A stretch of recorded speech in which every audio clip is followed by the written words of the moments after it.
The tide had pulled back, leaving a wide stretch of smooth, damp sand that reflected the pale morning light like a sheet of glass.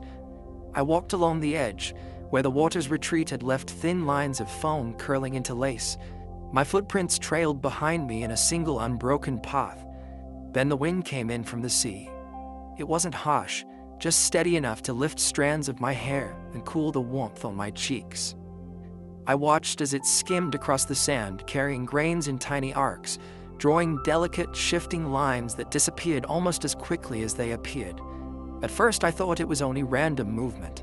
But then I began to notice patterns, the long, flowing curves, the sharp, sudden turns, the small swirls that looked like punctuation marks in a language I didn't yet know.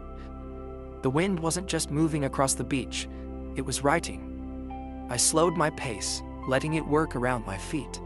Each gust left faint marks that glimmered in the light before softening into the rest of the shore.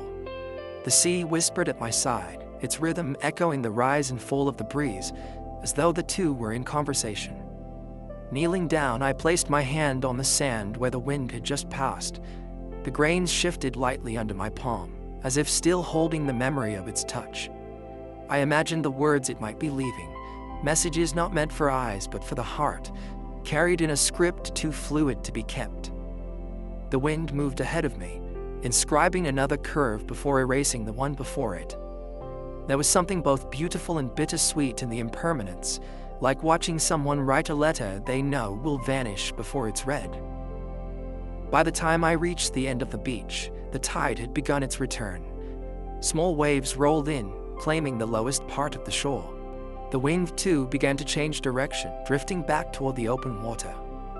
I turned once more to look at the sand.